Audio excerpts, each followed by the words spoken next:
Hello and welcome to 5 Minutes in the Shed. Right, so yeah, the video last time didn't really go to plan. I wanted to take loads of stuff off, got it to a stuck bolt, so yeah, I had to get some penetration on it and loosen my nuts. But anyway, we're back on it. It's a new evening. I'm going to take a bit more apart. I'll show you what I took off last time. Okay, so here's the little swine that just got stuck. Last time I was doing this. Rear brake pedal, obviously. So you've got rear brake pedal, rear brake light switch there, so that's all pretty good. Actually, the footrest hangers are pretty nice. There's something called Real Balance. Never heard of them myself, but that's probably because they don't make trick bits for British bikes. Anyway, yeah, nicely made things, like made out of billet aluminium, just need to clean up. So they'll go through the parts washer. Very nice, very trick, very racing. No foldy back pegs, you know, proper stiff pegs and everything. So yeah, that's good. Obviously I'm going to need to replace that bolt because it's mullered and I drilled the head off it. But yeah, nice little spaces and things. I'll clean all that up, put some new bolts in. Should be great to go. So that's that one. I also took the other one off as well while you weren't looking. That was in pretty good nick. Funnily enough, actually, bottom joint, that was just as stiff as the other one, but the head hadn't gone rounded in it, so I could get it off. You know, give it a bit of penetration, and away it came. So yeah, that's the gear lever. Looks pretty good. Again, I'll put it through the parts washer. Should come up very nice, actually. I think that. Yeah, good stuff. That's the other one. Now, see, yeah, these are the bolts that came out of it, right? So that is the bolt out of the top one. Not a problem. This one, you can see the corrosion here, right? Now, bearing in mind, this is a, I don't know if that's stainless steel or plated. I think it's just plated. It's plated bolt going into aluminium. Now you'd think that it wouldn't rust, but it has. It's corroded. Now you can. I'm going to change these for stainless. Now stainless still reacts with aluminium. Don't think it doesn't, because it does, right? A2 stainless does react with aluminium, so you have to put a bit of copper slip on them or something like that. The only bolts that don't really react with aluminium are chrome plated. So if you put chrome plated bolts on, you won't have an issue. Just in case you wanted to know, that was my top tip. So let's take some more stuff off. I think exhaust pipes next.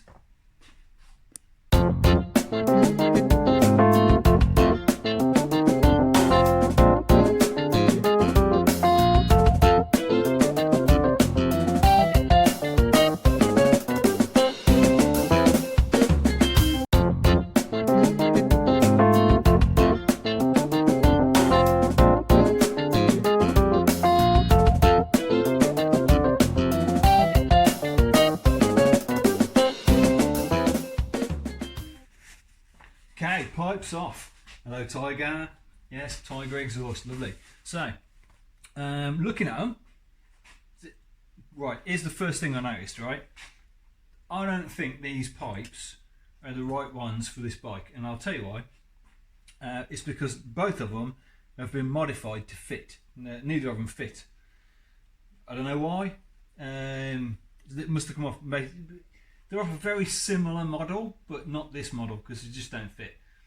So, silencers, looking pretty good condition. I've noticed, taking the bolts out of here, the bolts are stripped to death, so I think I'm going to be re-tapping those holes and putting some fresh screws in, because the threads are absolutely knackered on them. I don't know if you can see on that one, like a close-up, but they're buggered.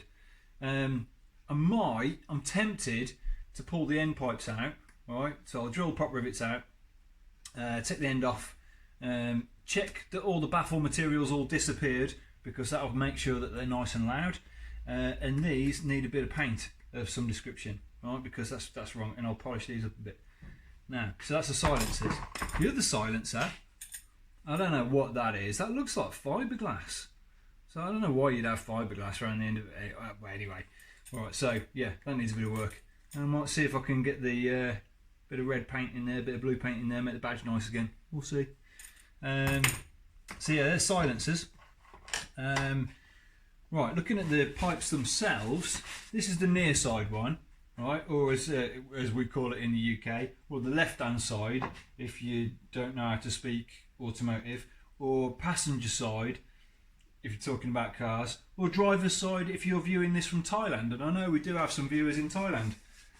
Indeed. So, right, yeah, near side one. Now, near side one, obviously, gasket's leaking because there's all oil coming out of it, right? So that needs rectifying. The gasket is this bit here, right?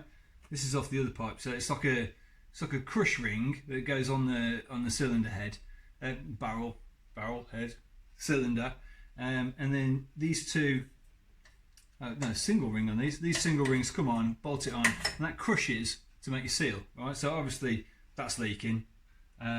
These are kind of one-time use, Rich. So if you're passing a shop, now these like racing exhaust pipes, right? So what happens is there's some springs that sit on that hold the exhaust pipe on, and you should be able to just take the springs off and just slide them off. Didn't really work very well. They're a bit stuck, so yeah, forget that. Anyway, what makes me say that they don't come off this bike? Right, if you look at this here, right, this was a bracket holding it on. Now this was a drop bracket, it was dropping it about this far, because if it wasn't dropping it this far, then this was fouling on swinging arm or chain or something like that. So it's the kind of the wrong angle. Now I couldn't get this off. Well, I farted around with it for a little bit. What? I don't know if you can see in there. There's a nylock nut on a bolt that's incredibly way too long, but the nylock nut has gone inside another nut. Right, so even if you hold that nut, you can't hold that nut to turn. Oh, anyway, so I'll put a hacksaw through it. Looks like I'm going to have to make a little bracket for that. I love making brackets, so that's fine. Right, so yeah, a bit shit. Yeah, so that's the near side one. The offside one here, a bit more extreme, right? Again, bit of oil down it. Right, so it's leaking a little bit. Actually, this one has come loose now. I've taken it off, so I could have just taken the springs off and let it drop out, but I didn't. I took the whole thing off. So, Rich, that's cost you a gasket. So yeah, that goes kind of in there. Yeah, goes in there, and that's why I took it off, because it needs a clean up anyway.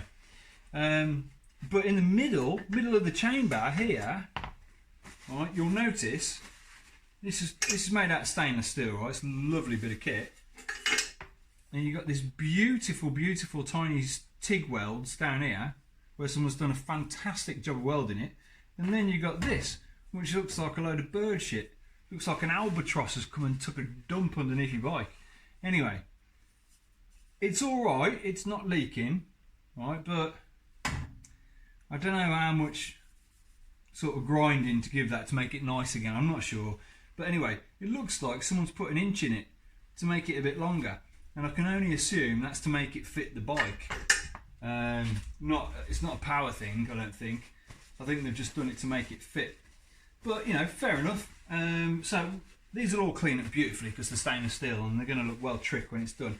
What I'll try and do is I'll clean these up a little bit. I think someone's done that with a MIG, not a TIG, and it's just a bit shitty, that's all. I mean, you know, everyone can weld, but not everybody's a welder. So yeah, pipe's done. So they're on the need cleaning up pile. Actually, what I'll do is I'll take that off, because I can't take it off now. It's stuck now, proper stuck now. There we go. So that's going on the needs a good polish pile. I'll tell you what, they're a bit big for my workbench, these are, but you know, we'll be fine. We'll be fine. Right, I've got to put the engine somewhere, yeah. Right, okay, let's take some more of it apart.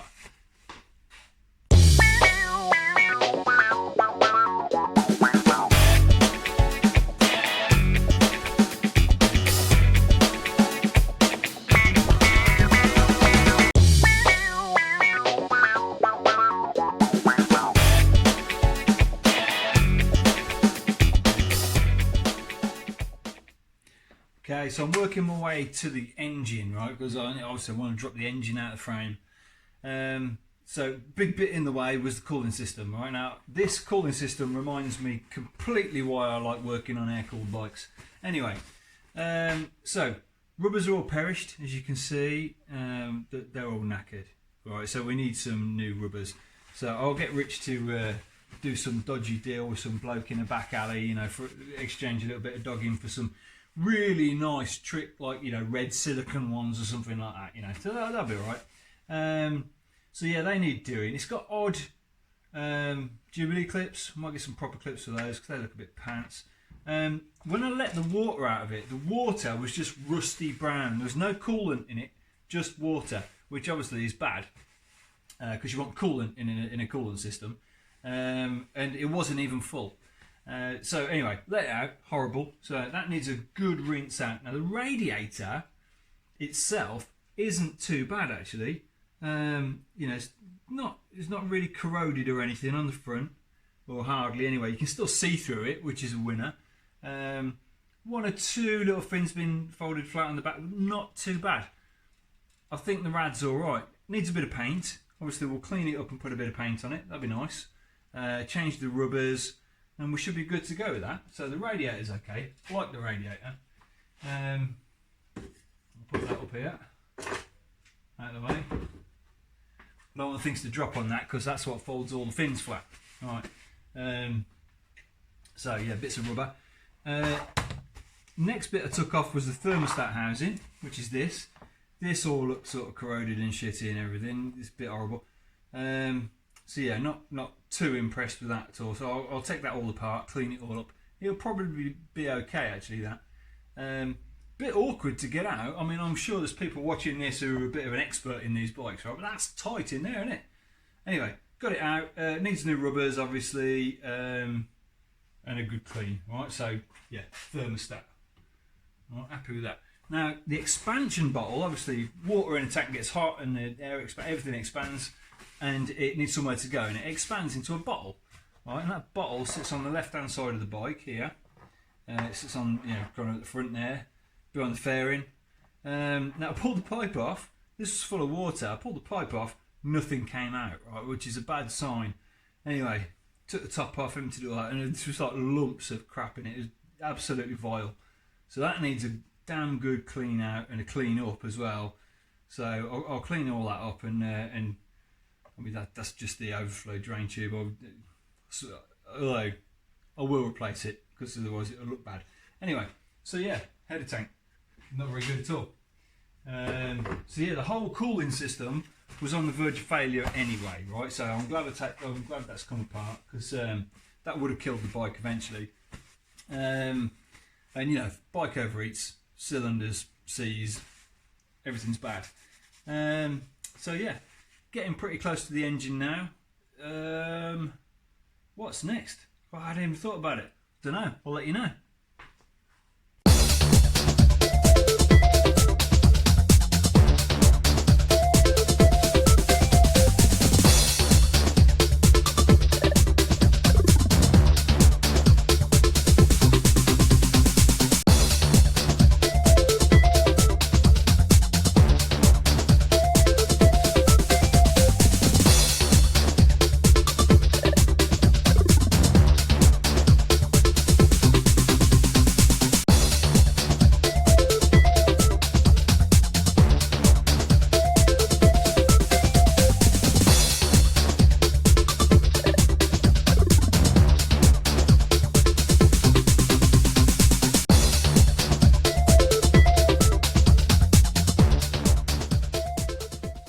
Right then, the next bit was two-stroke oiling system.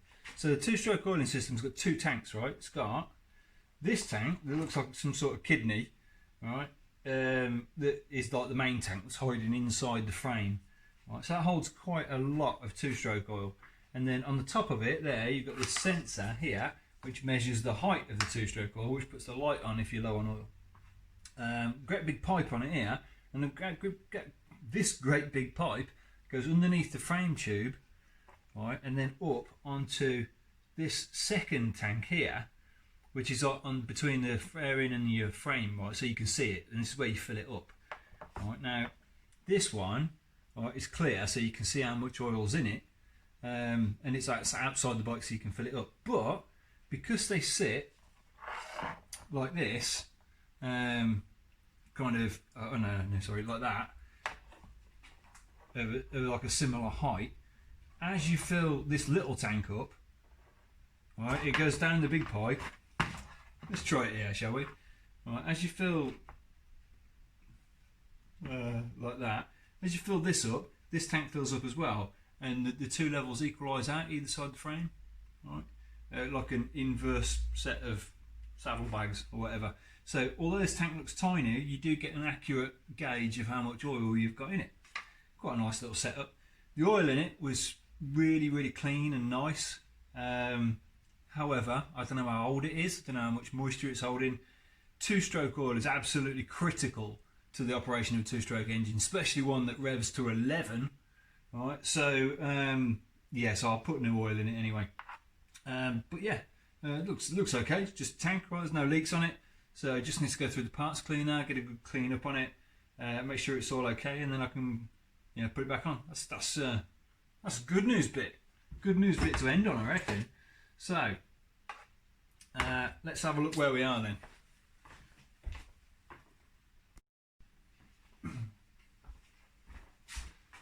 So the bike's looking pretty naked now. We've taken off foot pegs, cooling system, oiling system. That's why there's a big hole through the frame here now and nothing in this side. Bits of wiring harness keep coming off as we're going, which is nice. A bit more wiring harness to come off there. I don't know where these go. Oh, that's all a bit to the front. So there's a junction box here, right, which does all the front stuff, right. So it keeps all the connectors out of the wet. Nice idea, Honda. Like your work. Right, so we're getting pretty close to dropping the engine out now. So not much left. There's only 3 mounting points for the engine. There's one at the front, goes all the way through. Little one in there, looks like it's really hard to get to, and one at the bottom. Now with that done, we can drop the engine out.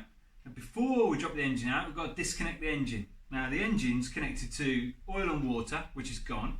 We need to take the drive chain off because that's holding it in. The other thing we need to take off as well is the plethora of cables, right? This thing's got more cables than a BT phone exchange. You've got cables for the power valves on the exhaust ports. You've got cables here which do something else. Cables for the throttle. You've got remote cables here that go to the tick over adjustment. You've got a cable here that goes to the choke. Then you've got the electrics. Right, so there's a lot of cables, so I'm going to take a lot of photos. So not so much so I know where they go, because I know where they go, but I don't know how they route. Right? And routing, especially on Bowden cables, is very important, because if we go around a tight corner, don't work very well. So I'm going to make a photo record of all those, seeing where all those go. And I think next time we may be dropping the engine out. Fantastic. Thanks for watching.